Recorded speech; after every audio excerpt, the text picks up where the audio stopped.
heard they checking for me, no one checking on me, so I had to go run up a check. I got the message on me, ain't no flexing on me, my attorney gon' call and collect. Blessings on blessings for me, my successes only made them envious, they got upset. I had to put all their egos in check. I want the money, the power, respect, and I heard you know so. Hey, what's going on, nation? It is AJ Riley from Straight Shooting who's here to moderate a new show that is airing today on Friday and will air every Friday from here on. It is called The Big Picture, and it's going to be a high-level look at sports from the GM's office with Dylan Bair and Paul Rochon. And we're excited to get this kicked off for you this week. And we're going to jump right into it, gentlemen, because we got a pretty packed show as far as tonight is laid out. And we want to start on the hardwood.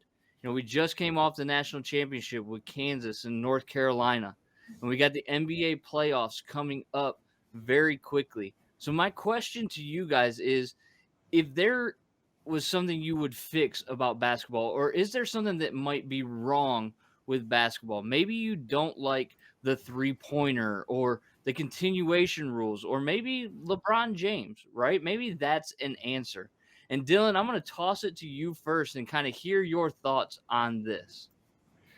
So, yeah, the national championship between Kansas and North Carolina just happened over this past weekend when we are recording this first show.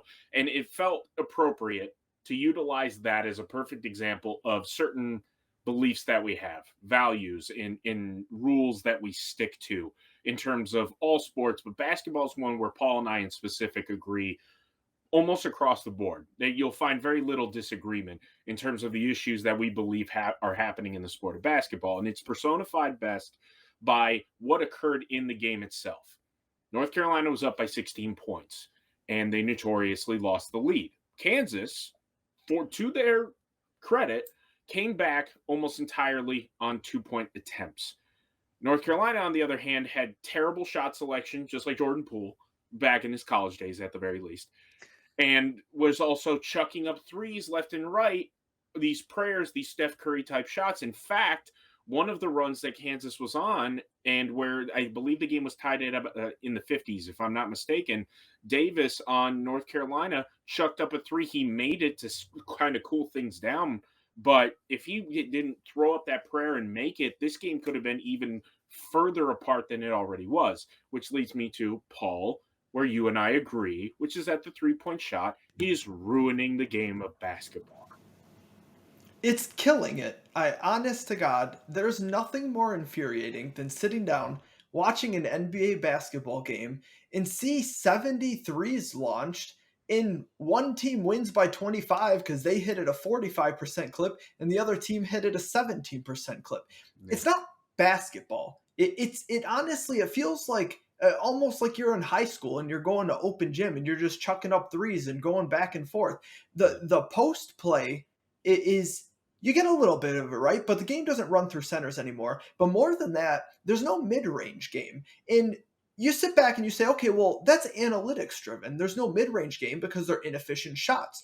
Obviously, 3 is greater than 2. And when we've become as efficient at making 3-pointers as we have as a league, mid-range shots that you're making, yeah, you're making them 5%, 8% more than you are 3-pointers, but they're worth a whole point less. It doesn't make sense to take them. Mm-hmm. But here's the thing. Do we need 7-foot centers jacking threes? No. Instead of, I don't know, playing the post game and getting rebounds like they were made to do, 3-point shooting is not a specialist role in the NBA anymore. It's not, because everybody is expected to be able to step back and hit a shot from behind the arc. Is that good for the game of basketball? If all 5 players on the floor have to be able to hit, does that create a beautiful flowing game? It doesn't. And we can fix this with my first adjustment to the game of basketball. We're moving the 3-point line back 4 feet. 4 feet. We're huge jump back. We're talking bigger than the difference between high school and the pros right now. There are no more corner threes. We're having a continuous normal arc, one that doesn't get skinnier as it goes down at the end. So you'll be out of bounds. You're not even going to be able to take threes halfway down the arc because you'd be OB to take a 3 from that distance. We're 4 feet back at the tip and continuing that same distance the entire way around the arc. Now, you've given more value to guys like Steph Curry because now it's truly a specialist thing. And those deep threes that he's known for are a part of the game of basketball. But think about how much it will open the floor for spacing when you have so much more ground underneath, square footage on the court to cover. The mid-range game comes back. Post play is important again. Your passing lanes are much larger for ball movement. Think of how beautiful the game could look if we had that much more basketball going on instead of you're either taking a shot at the rim or 24 feet back. And they're For sure. actually Let me jump in there real quick because I think that you hit on something that's really good is that flow of the game, right, Paul? Is that if people are just going down and chucking up threes back and forth, there's no flow to the game. So in that same vein, guys, how do we keep that flow going? Dylan? Well, what before moving to the flow aspect of it, there was something that Paul mentioned that I use the national title game because it's a perfect example of how college and the NBA are still separate. They're getting closer together in terms of how just terrible the product is. But college is still good in the aspect that 3-point shots, in the way that we've been describing, don't win titles. North Carolina is literally proof of that because Kansas came back on 2-point shots, on pressing, running downhill. That is how the game was being played. And in fact, the way that Kansas closed out the game was 2 post-ups by David McCormick. And so that was flow. So I guess in a way to answer both, the way that you answer the flow is that you heighten post-play again. Now, with Paul's example, you move the 3 back. Post-play is going to be essential because, to be fair, no one's going to be hitting 30-foot mid-range shots. That's not going to happen. So you're going to be forcing action into the paint more. And then you'll have guys on the outside. Let's say that you are down 3 and you want to hit a 3. Then you are able to basically scooch the play back. And you have, let's say that you have a Steph Curry who is still going to be that specialist. He's away from the paint, means more one-on-one action, creates better flow. For sure. Paul, anything to add to that? Yeah, so my second change also creates a lot of flow in the game of basketball. We talked about if we were to move the 3-point line back, how much space that opens. And Dylan's right, nobody's going to be taking 30-foot mid-range shots. But now the 15-foot shot is a lot more open and it's viable because you're going to make that 15-foot shot at a clip that mathematically makes sense compared to the 20-some foot shot that the 3-point now is when you move it 4 feet back. So the game that D. Wade grew up terrorizing the NBA on, that's back. That's not an inefficient shot anymore. Mm-hmm. But one thing that we all agree slows down and muddies the game of basketball and makes it hard to watch at times is fouls. And we always talk about, you can't play defense and things are so difficult, but fouls muddy up the game. And one thing I've always hated in sports is when defenders are rewarded, or anybody really is rewarded for breaking the rules. And what I'm getting at with this is when you intentionally foul a guy who has you beat, whether they're getting to the rack or getting an open shot, and they would have scored, and you foul them, and now they either got to go to the line and earn points that they pretty much already earned by beating you off the dribble, or they've got to inbounds the ball and start their offensive possession all over again. That doesn't make great flowing basketball. I think you guys would agree to that. I would like to see the NBA and basketball as a whole, of course, adopt a more soccer-style play-through rule. Anyone that's familiar in soccer knows that when an attacking team has the ball and they are fouled, they play something called advantage if the offense is in an advantageous position that they can keep playing with the ball instead of having to get whistled and reset and get a shot off that they want to get off. If you're driving to the hoop and you have your man beat for an easy layup and he fouls you and you finish at the rim and they wave it off, right? It's not an and one. They wave it off. Fouls on the floor, refs pointing down at the court. You're rewarding the defender for getting beat. And yeah, he gets penalized with a foul, but the offense earned those points. And now you're making them earn them again. We always talk about we want to see more scoring in points. A lot of people do, right? Well, I want to see not defenders rewarded for committing penalties, not stopping the game with another whistle. If you're beat and he gets to the rack and gets the layup, 2 points, play on. No harm, no foul, right? Mm-hmm. Dylan, as a soccer fan, I'm sure that you have a lot to say in I regards to that agree. rule change. I agree with a continuation in general. I think that, like, for example, the NBA has it where when there's a, what is it called? Clear path, I think is what it's called.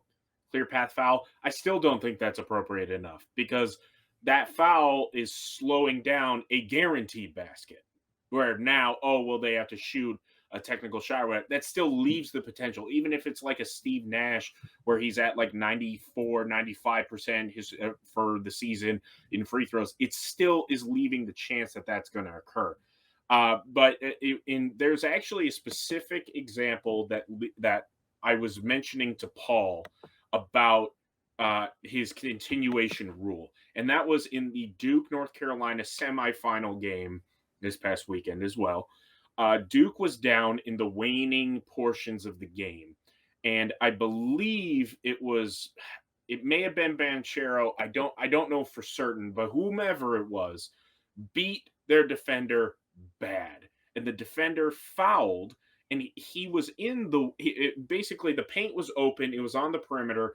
The guy did a crossover, completely blew past his defender. Defender fouls, and then he's going to the line, and I believe he missed both free throws. They were down 3. And if you did that continuation, as Paul had mentioned, rather than it being on the floor and let the actual natural flow of the motion continue, that's an and one. And that makes it so that game is no longer a 3-point game. It could be potentially tied. I mean, that decision could be argued could be the reason why Duke lost that game, because it very much looked like, I mean, he was going, it was ready. It looked like it was going to be an and one call, and it wasn't. And that decision was pivotal in keeping that gap that North Carolina was able to overcome, despite the fact that they are a terrible shot selection team and probably should have lost that game too. And that's literally proof positive to what Paul was talking about. I think the flow of the game is so large. I'm going to give you guys about 2 minutes each, maybe one final thought on basketball. And Paul, I'm going to start with you. Go ahead, man. Theme of the night, flow of the game. Ask any basketball fan when the game truly becomes not basketball anymore and all flow is eliminated, and every single one will tell you at the end of games. It just becomes a foul fest in trying to play catch up, and it is legitimately not basketball. It's gross to watch. There's a million breaks. It's ridiculous when it's an 8-point game and there's 2 minutes left, and my wife asked me how long it's going to be, and I don't know. It might be 5 minutes. It might be 25 minutes, depending on how many times we have to go to review, how many out of bounds calls we have to check, how many ridiculous inbounds plays. Like, it sucks. It's not good basketball. So we have seen this in basketball already, just not in a legitimate league, right? A legitimate professional league. The Elam ending is the most revolutionary but greatest adjustment to any sport I've ever seen. Normally, I look at radical change in anything, but especially sports, and I scoff at it. I think it's ridiculous. I think it's absurd. And I'm not a fan of necessarily massive change, which I know seems weird given what I want to do to the sport of basketball. But listen, the sport of basketball can use a lot of fixing. The Elam ending fixes everything that's wrong with the end of basketball games. It essentially gets rid of intentional fouls to prolong the game. It keeps you playing actual basketball until the very end of the game. It gives you a game-winning shot at the end of every game. It's not going to elongate these games by massive amounts. In fact, it may shorten them by a lot. And it allows the ability for massive comebacks to happen, again, just by playing actual free-flowing basketball. What more could you want? So, Paul, just to kind of enlighten everybody, and then we'll go to Dylan, but explain the Elam ending for those that may not be as familiar with it. No problem. So I'm gonna explain it in broad stroke because it has actually been utilized in a few different ways. In if the NBA was ever going to do this, which listen, I don't think they're going to. This is what I want to see happen. I don't think it's a great run league. Basketball as a whole could use this. I just don't see the radical change happening. But if it was going to, they would put their own tweaks on it. But the basis of it is quite simple.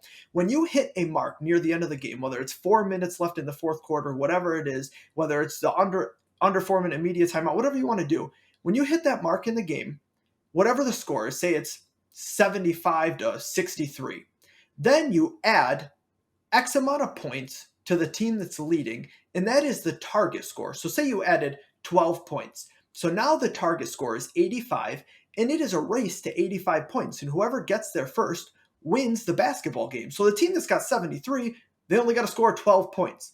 The team that's got, or 75 only has to score 7 points, right? 8 points, 12 points, whatever it is. Then the team that's obviously behind, they have to score a lot more points to catch up, but it's possible. We're not racing against the clock anymore. We're just racing to a target score. You're not penalizing the team that's in the lead, but you're not letting them sit on the lead. They have to go out and finish the basketball game. And who likes to watch sports and see teams sit on the lead? I know I don't. Dylan, do you? I don't, and that kind of leads into my last thought on this, which is that basketball in general does have an image problem. I think that the 3-point shot is kind of the most indicative of that. But I mean, on our little stinger, we had LeBron James, and he is part of this issue as well. Part of the reason why I hate the 3-point shot is it's just lazy basketball. Like, you can just chuck up shots. Long boards are much easier to be able to you don't have to box out anymore. Nobody's driving to the paint. Everybody's spread out, just standing there like this. No one cares. That's like a thing, right? NBA players don't seem to care anymore. So not only is it that they're not even playing games where Adam Silver has to come out and say it's a legitimate problem for the league, you also have the flow of the game is making everyone optically, when they are playing, look like they're lazy. I'm not stating they are. I mean, they're professionals. I mean, like Giannis Antetokounmpo in particular is not a lazy player whatsoever. That dude goes hard. Nikola Jokic goes hard.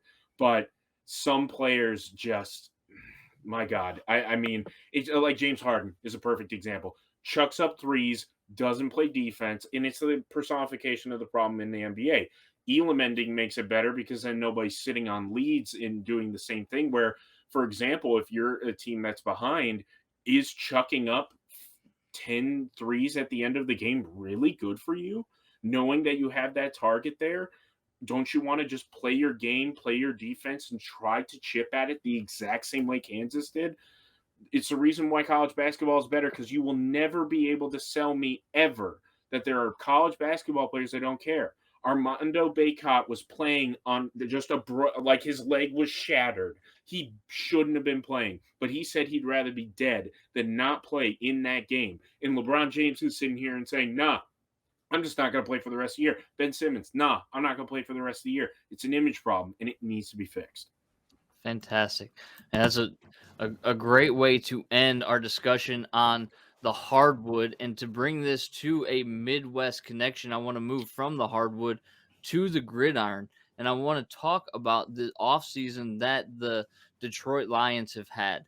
You know, they're in a rebuilding process, and every time it seems that a receiver gets traded or a big name moves from one team to the other, the conversation is always around, why didn't the Lions pick up the phone and talk to them? Why didn't the Lions do this? Why didn't the Lions get them into the fold to jumpstart and move this rebuild around? And I just want to have you guys discuss, and Paul, we're going to start with you. Like, evaluate a little bit of the Lions off season, but then answer the question, do they need to be chasing stars 2 years into this rebuild? You know, I've actually matured a lot in recent years because I've come to realize that not everybody obsessively follows sports the way that we do. And there's nothing wrong with just watching sports for entertainment, relaxing, cracking a beer, and watching your team on Sundays without caring a lot about the process and understanding a lot about the process. And these people, listen, you see it all over social media. They call into the radio. They all have opinions, despite not obsessing over sports the way they do. And they're normally bad. And that used to upset me. It used to bother me. And an older me would say that the first way to identify yourself as a filthy casual that doesn't understand the game is to get upset when the Lions don't try to trade for Devontae Adams or Tyreek Hill. But I've matured. I am way past that. I promise I am. And what I have come to realize is that you're just someone that wants to enjoy sports. You don't care about the process. You just want your team to win. So when you see other teams acquiring stars, you sit back and you say, I wish we had some stars. our team isn't very good. What me and Dylan are here to explain is that is not how you build a team. It is not how you get to the next level and actually win playoff games, something that a lot of Lions fans have never seen, ever. Think about how many Lions fans are on this earth that have never seen a playoff victory. There's a lot of them. I don't want to date myself. I'm one of them. It's not good. It's very, very, very bad. We don't fix that by trading our assets that we have tanked so hard to gather and then blowing a ton of money and picks on receivers that can't help us win right now. You had what is now a Super Bowl winning quarterback, along with arguably the best receiver the NFL has ever seen, and you didn't win a single playoff game.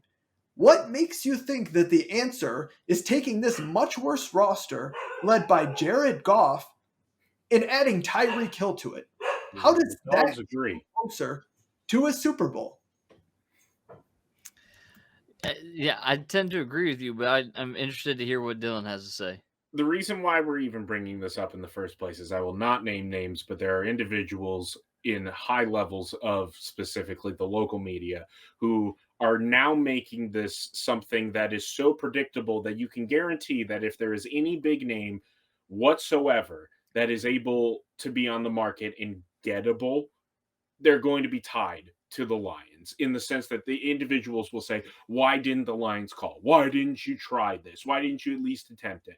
And that's one of the most dishonest things ever. It's a root for radio type of deal because you're not doing it on actual intellectual honesty. You're doing it because you want to have that discussion. Like Deshaun Watson, why didn't they call on him? It's real easy. You are not going to give up that much capital in the current state that you're in for him when he's not even guaranteed to play. The Browns can do that because the roster is ready. Yours is not. Why are you even asking that question? I know why. Because you need to get people to call your radio station. I get it. I understand. I don't hate the hustle. I hate the intellectual dishonesty of it. Then you have Tyreek Hill. Same exact deal on top of a contract extension. Not really something a rebuild's going to need. And it's just frustrating when anytime it's like, oh, we'll call. Like, it was specifically about who was it that just was on the market that the Jets offered? Oh, DK Metcalf. That was it. DK Metcalf. There were reports that the New York Jets were offering the number 10 overall pick for DK Metcalf. Why are you even having that topic as a discussion? You would never do that. Ever. Never, never, never. And to say, oh, well, the Jets did it. Yeah, the Jets, dude. What? They're a horrible organization with their owner who's more interested in Europe than he is here. What is your point? Why are you bringing this up? It's not because you actually believe this, which makes it worse because you're just doing it to beg the question. I hate it. It's interesting, right? But everybody is attracted to the shiny object. Everybody is attracted to the name on the back of the jersey. But I'm interested to hear kind of a follow-up to these chasing star conversations. How would you evaluate kind of the offseason so far? And is there something else you might have done differently?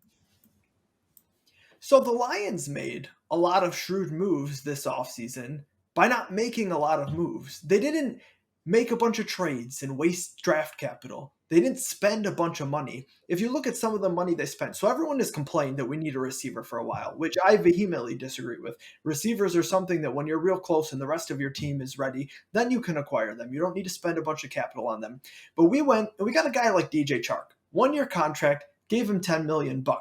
DJ Chark, young speedster from Jacksonville, has a lot of potential, has had some issues, namely being part of the Jacksonville Jaguars. Not a great organization, haven't been a great team lately, hasn't had a quarterback. Now, I don't know if Jared Goff's going to be better, but DJ Chark is a young kid with a lot of potential, and he's had a lot of flashes in the NFL so far. So you kind of address a short-term need at receiver, but you do it without committing any future resources. This is a 1-year deal. And you might say, okay, Paul, well, if we're not close to contending, what's the point of a 1-year deal? Well, there's several points to it. Number one being you spend money, you make sure you're not too far under the cap, you're hitting the cap floor, it's not a big deal, and you're addressing a need, right? We did need receivers. Everybody's complaining about it. So you get a receiver in here. But what if DJ Chark goes off this year? And what if we're like, wow, he's going to get a $20 million a year contract, and we probably shouldn't re-sign him because we're not ready for a $20 million a year receiver. That's great, because then he goes and gets that 5-year, $100 million deal, and then we get a compensatory pick in return for a free agent signing. Now we got a 3rd-round pick just because we signed a guy for a year, and he helped us in the meantime, and then he left, got a big deal. And what if he doesn't? What if he has a bad year? Do we lose anything?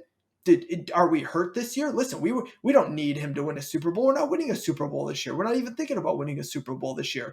And maybe he's bad because of our quarterback situation. Maybe he has a down year statistically, but you say, you know what?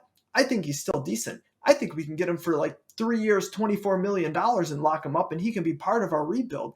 There's a lot of ways to approach this, but it's a super low risk signing. And that's what pretty much all of our signings were this offseason, the few that we made. You can argue, yes, maybe we threw a little bit too much money at Tracy Walker, but 3 years, $24 million, similar to what I just mentioned for Chark, $8 million a year. Yeah, it's kind of a lot for what he is, but it's not going to hurt you. That kind of money isn't killing your team. You're not handing out $100 million contracts that if they don't pan out, they're going to hurt your team. So we've sat back. We have our draft capital that we're approaching the draft with a lot, starting with the number 2 overall pick, and you haven't hurt yourself monetarily, but you also haven't just been entirely asleep at the wheel. I don't know what more you could have wanted, because anything else the Lions could have done could have hurt us in the future, and they didn't do that. So I have no complaints. Dylan? One big theme that Paul and I very much in agreement on, and it is one of the hard lines that I have, is that draft capital, draft picks in the NFL are the most valuable commodity in all of sports. You do not throw them around willy-nilly like they are just something. They're like lottery tickets, as it's always called. If you're a well-run organization, that's not what that is. It's roster construction. And as the NFL, and as we've known for a long time, it is very important to not only have starters that are worth a damn, but on top of that, having guys to back them up, or having guys who can play multiple positions. Extremely important on that. And draft capital is not something that I am interested in throwing away for someone who is fancy, or a spark plug, or for the shock or the wow factor. I don't understand the logic behind let's use DK Metcalf as an example. You're telling me that you think it's a good idea to get rid of, let's say, 32 and 34, which, to be fair, from what we've heard, is not, they wouldn't even accept that offer. But let's say that's the case. He's on a 1-year deal, meaning you would have to sign him. You're getting rid of 2, as long as the track record of Brad Holmes is what it is, 2 pretty much guaranteed starters for a receiver with a quarterback who isn't necessarily even your future. And by the time you get the one that you would want, there's a potential chance that Metcalf isn't even here. He could sign elsewhere, or then you sign him to a bloated contract and you have holes to fill. I don't understand the logic here. Why would you, in a roster that isn't ready anywhere whatsoever, you are not ready to, instead of having 5, 6, potentially even 7 starters, depending on what you do with the numbers you pick, why in the hell would you get rid of all of those rookie deals? For one, cap is a big thing. I know Paul's going to mention in a minute. Why would you get rid of all of those rookie deals, all of those starters to fill those spots, just to get a guy that you really can't even use right now in the first place? It makes no sense. Yeah, for sure. And I'm with you on that. And, I agree with, the shrewd moves by not making a move comment that you made, Paul. And Dylan, to your point about the draft capital and how important that is for a rebuilding team. I'm going to ask you one final question here and give you each a few minutes to respond to this. Is there anything for the Detroit Lions that you would have liked to have seen them do this offseason that maybe they either A, haven't yet, or missed the boat on? Paul, go ahead and start. I really only have one, and it's something that probably a lot of fans will not agree with me on. But I would have liked to see this team try to move Taylor Decker. Taylor Decker is viewed in the NFL as probably a top 15 left tackle, maybe even top 10. He had a pretty darn decent season last year when he wasn't hurt. One of his better seasons. He still can't run block a lick, but he is one of the better pass protectors in the NFL. The problem with Taylor Decker is Taylor Decker's making a lot of money. I want to say like 16 million bucks, and he's not even our best option at left tackle. And I'm all for devoting a ton of money to the offensive line. I just think that we could possibly improve on Taylor Decker for cheaper or devote that money elsewhere to more problematic positions on the line like guard. And you say, listen, we're set at center and we have bookend tackles. What more do you want? Well, one, I want Penei Sewell playing left tackle because that's his better position. And while he did come into his own at right tackle last year, this is, in my opinion, someone that could develop into a Hall of Fame caliber left tackle. And that's where I want to see him be, especially on his rookie contract. Then you look at how this draft may work out. Well, Aiden Hutchinson probably isn't going to be there at 2. And if he's not there at 2, the best prospects on the board are the 2 big hog offensive tackles that you could easily replace Decker with. What are you getting in return for Decker? Decker's going to fetch you a first-round pick. I think you can absolutely get a first-round pick in the 20s at least for Taylor Decker. The NFL views him as a good starting left tackle. That is an extremely rare and hot commodity, but you have 2. And that's kind of lucky. And I know we're not in a position where, why are we trading away all of our talent? We're not. We're trading away one guy that makes a lot of money, get more draft capital, and possibly replace him with a draft pick, or be able to move around money and get a little bit cheaper right tackle and have a little bit more to spend or draft on guard. I think it makes a lot of sense. Think about if you were to trade Decker for a pick in the 20s, and then you draft Evan Neal at number 2 overall because Hutchinson's not there, and then you get a starting guard with a pick that you traded Taylor Decker for. Does that not make this team better than it is now? And on top of it, it saves you money because now you're filling 2 holes and you're paying a lot less money to do it. These are the kind of moves that I think would take the Lions to the next level from that GM perspective, but I'm not upset that they didn't, and I'm going to see how things play out. Now, Dylan, I know that this show is a Midwest-centric show, and you are our Chicago connection. And there will be times for you to talk about your Bears, but I do want you to kind of evaluate maybe the Lions offseason in the sense that you are a division rival of ours. Your Bears are. Is there anything that has you maybe worried about playing Detroit twice in the coming years? Well, based on everything that we've discussed and all of the picks that you have, the Lions are going to be able to be a full roster much faster than the Bears are.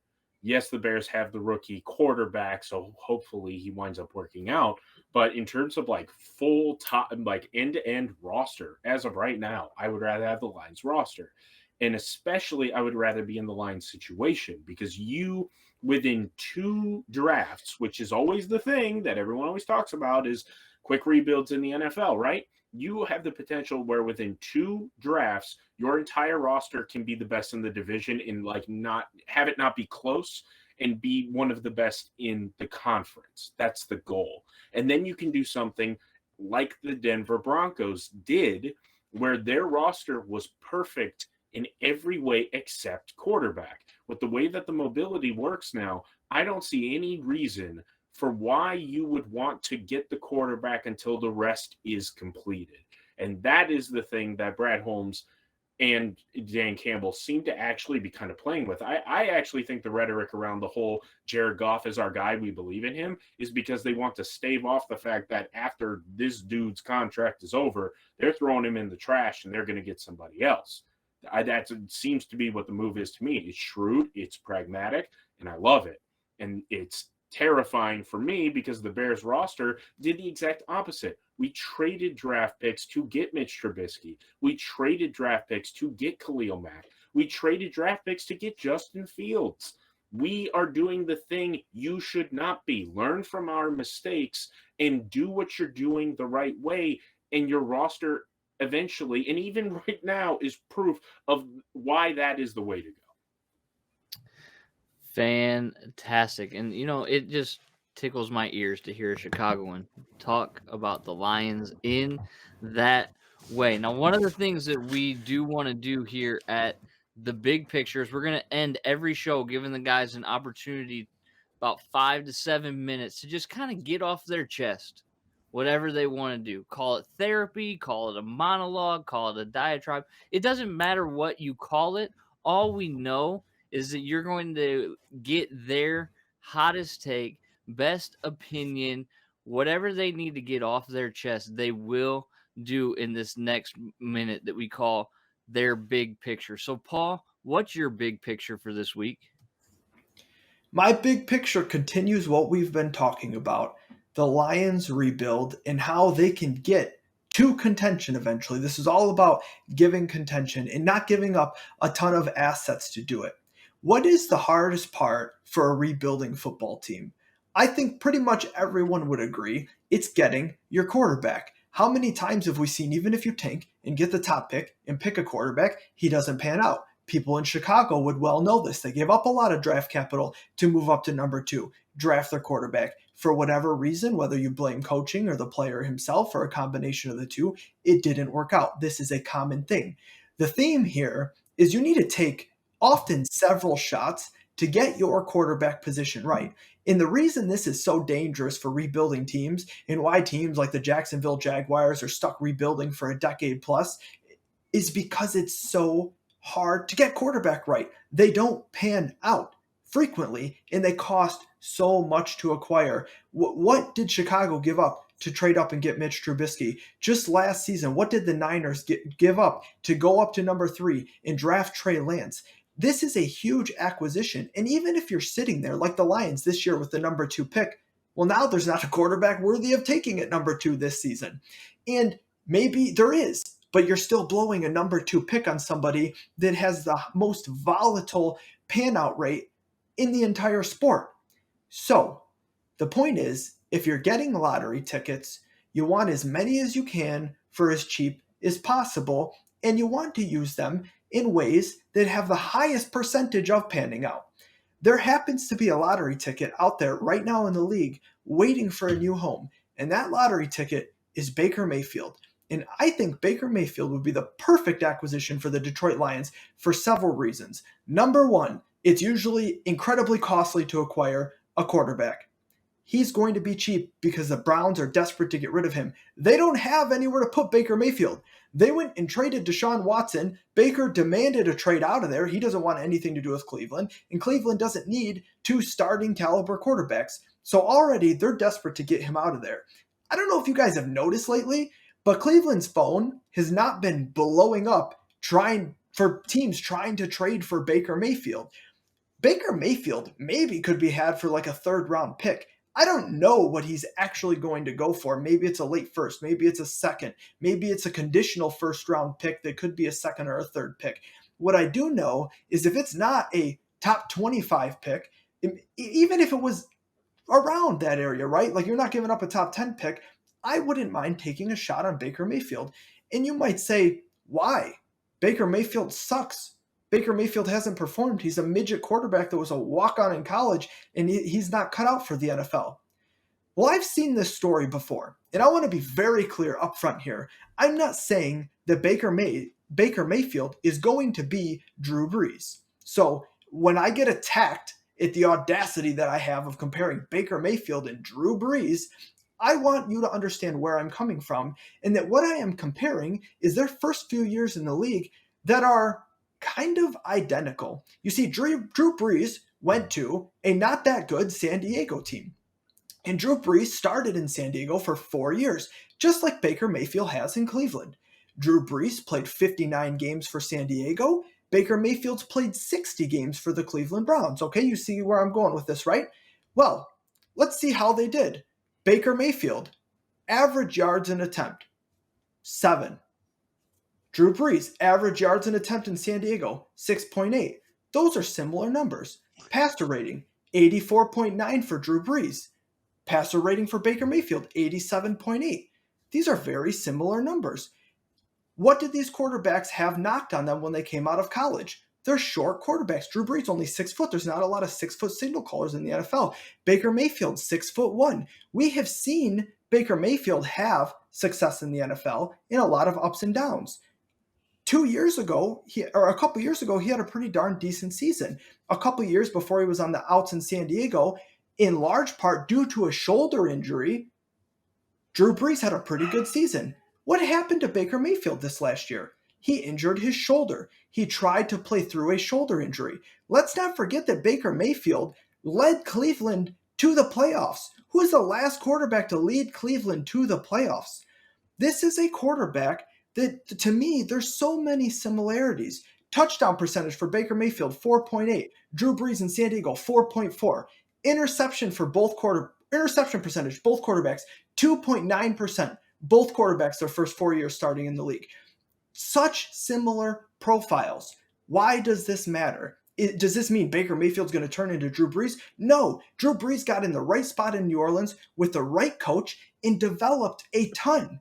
But what it does mean is that the book is far from written on Baker Mayfield. In a modern league where we want to write the book on quarterbacks after a year or 2 years and act like that they cannot blossom or change or evolve, Baker Mayfield gave Cleveland more success than they've had in so long, if not ever, right? And now they're done with him because they want to get the next new shiny toy in. And Baker, coming off a shoulder injury, needing to rejuvenate his career, why couldn't he do it in Detroit? Why couldn't he be our Drew Brees? I don't know if he's going to, but to me, it's a risk worth taking because quarterbacks are hard to hit. And that's a lottery pick that's not costing you 3 first-round picks to trade up and get. So you get him. He's making like $18 million this year. Even if he doesn't pan out, he's a much better bridge quarterback than Jared Goff, and he'll certainly make us much more interesting to watch, which is not ever why you go and acquire assets, but it's a perk being a fan, right? He comes here and you say, listen, you're trying to rejuvenate your career. If you wash out here, you're probably never going to start in the NFL again. A la Jared Goff is probably never going to start in the NFL again outside of like injuries or just an exceptionally bad team. You offer him, hey, we'll extend your deal. We'll give you 2 years and another $40 million. You get a little bit of job security. $20 million for a quarterback's nothing in today's league, especially while we're rebuilding. Maybe he takes the deal, maybe he doesn't. But then you get a couple years while you're rebuilding to figure out if he's your long-term answer. And if he's your long-term answer, you've solved the hardest problem to solve. And if he's not, if he never gets on that Drew Brees trajectory, what did it cost you? A second-round pick? Some money? You have to pay a quarterback anyway. It doesn't cost you a lot to find out.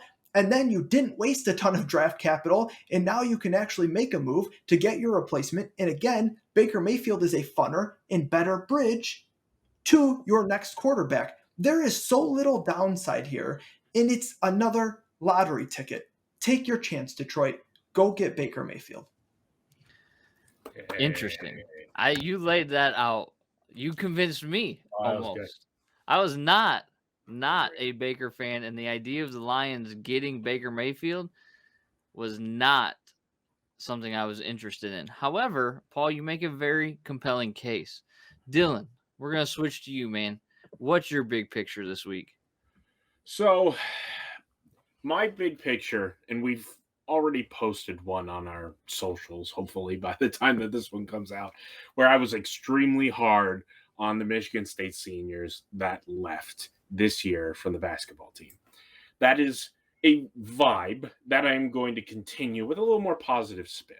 So for my first big picture, official big picture, I wanted to talk about the series Winning Time that's out on HBO Max. First off, not paid endorsement, it is phenomenal and you need to see it. If you're a sports fan of any semblance, you need to watch that series. It is the best one that's come out probably since The Bronx is Burning, I would say, in that caliber where it's not actually a true documentary.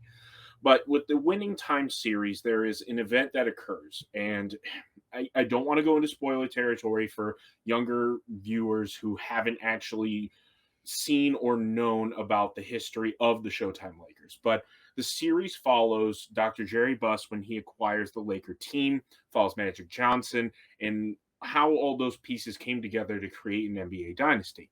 And within it, there is a decision that is made that changes the course of how the team functions, operates, and how they're going to go moving forward. This brings up the principle and pretty much the sole rule that I follow, which is pragmatism. Feelings, emotions are thrown in with fans because fans have emotional connections to their teams.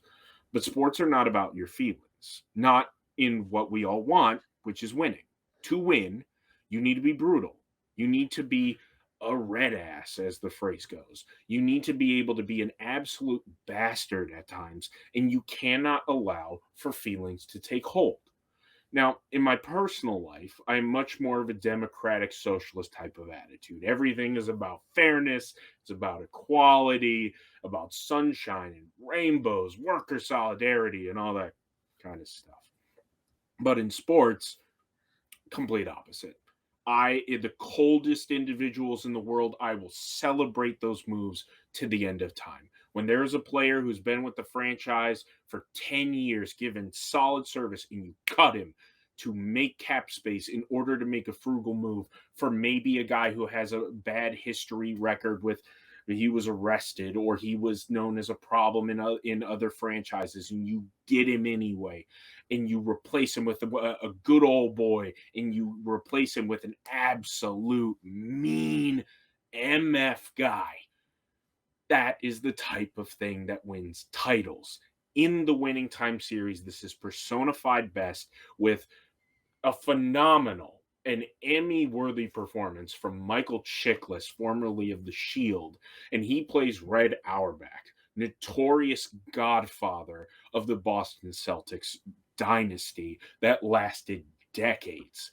And in that, you see that there's this subversion, because you would think, I mean, Jerry Buss, he's a very enigmatic guy, has a lot of energy, and he's trying to get the answer out of Red Auerbach. Hey, how can I make this franchise tick? How can I make them win? They're losers right now. How can I be like you?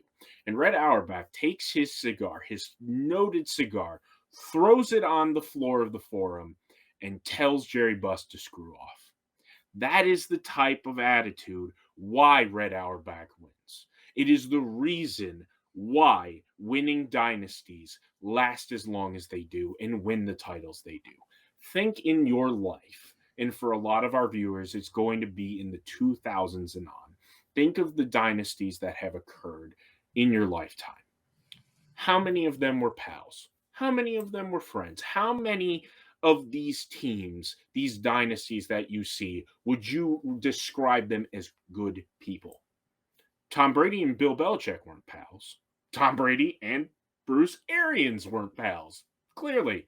LeBron James and every single one of his coaches, all 20 of them that he's ran out the floor.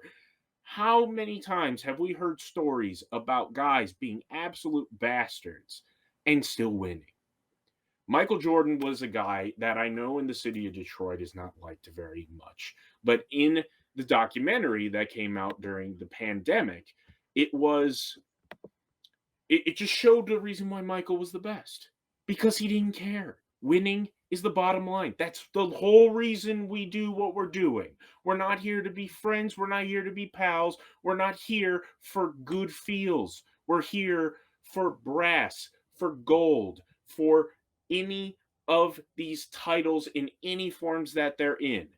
And Michael Jordan, and there's a point in the documentary that I think is just beautiful, where he's being introspective, and the documentarian is trying to get this answer out of him of regret that he has over the way that he treated his teammates. And he said, look, if you're not with me and you're not on that winning attitude, then I don't want you. I don't care.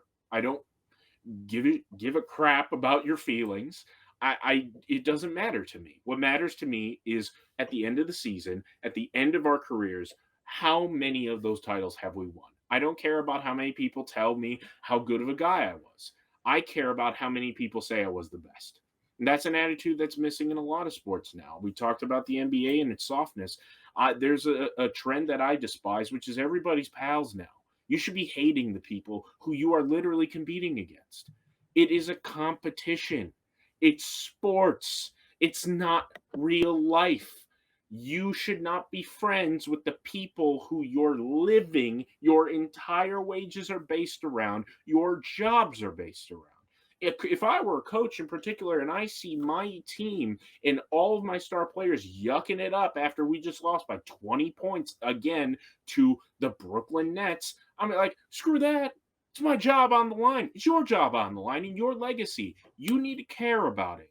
And that is the thing that is going to be the case throughout this entire show. That is going to happen whenever I am talking. I'm not here to have anybody be friends. I'm not here to have anybody have fun. I'm here to win. And if you're not winning, and that's it. Man, Dylan, you always find a way to put in a plug for the Democratic Socialists, which I guess am happy about. I don't know. But it is amazing how our philosophies as far as sports line up. Winning is literally all that matters. Guys, thanks for those monologues. I learned a lot, and I was very appreciative of them. That is going to do it for us here on The Big Picture tonight. Remember to check out all of our content on our YouTube page. You can get all of the latest shows that we have there. For Paul Rochon and Dylan Bair, I am your moderator, AJ Riley, and we will see you next week.